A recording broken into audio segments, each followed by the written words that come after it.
Botol plastik merupakan salah satu jenis sampah anorganik yang paling sering digunakan manusia. Benda ini biasanya dipakai sebagai wadah air minum, botol kemasan, atau produk sekali pakai. Botol plastik berbeda dengan sampah organik karena sangat sulit terurai. Sampah ini bisa bertahan di alam hingga ratusan tahun lamanya. Jika tidak dikelola dengan baik, botol plastik menumpuk di tanah, sungai, hingga lautan. Kondisi tersebut dapat menimbulkan pencemaran serius bagi lingkungan. Oleh sebab itu, botol plastik menjadi perhatian utama dalam masalah sampah dunia. Botol plastik memiliki sifat yang ringan dan mudah terbawa angin maupun arus air. Akibatnya, sampah ini sering ditemukan di tepi jalan, sungai, hingga laut. Banyak hewan laut seperti penyu, burung, dan ikan keliru menganggap plastik sebagai makanannya. Saat tertelan, plastik akan merusak organ pencernaan hewan tersebut. Tidak jarang, kasus ini berujung pada kematian satwa laut. Selain itu, botol plastik dapat hancur menjadi potongan sangat kecil yang disebut mikroplastik. Mikroplastik ini berbahaya karena dapat masuk ke rantai makanan manusia. Dampak botol plastik bagi lingkungan sangat besar bila tidak ditangani dengan benar.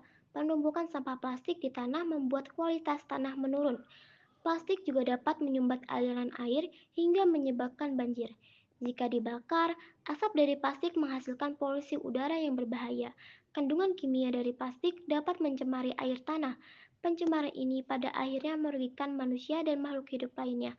Oleh karena itu, botol plastik perlu mendapat penanganan khusus.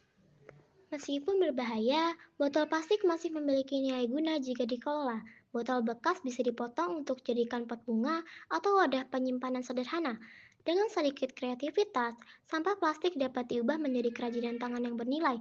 Selain itu, botol plastik bisa didaur ulang di pabrik menjadi botol baru, ember, atau peralatan rumah tangga. Proses ini dapat mengurangi sampah plastik yang menumpuk di lingkungan. Daur ulang juga lebih hemat energi dibandingkan memproduksi plastik dari bahan baru. Karena itu, botol plastik sebaiknya dipisahkan agar bisa diolah kembali. Kesadaran masyarakat dalam mengelola botol plastik sangatlah penting. Membiasakan diri membuang sampah pada tempatnya adalah langkah awal yang sederhana. Selain itu, memilah sampah organik dan anorganik membantu proses daur ulang berjalan lebih mudah. Masyarakat juga bisa mengurangi penggunaan botol sekali pakai dengan membawa botol minum sendiri. Tindakan kecil seperti ini, jika dilakukan bersama, akan memberi dampak yang besar.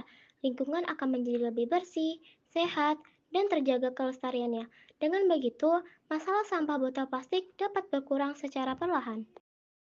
I'll give you all I have and nothing less, I promise. Let me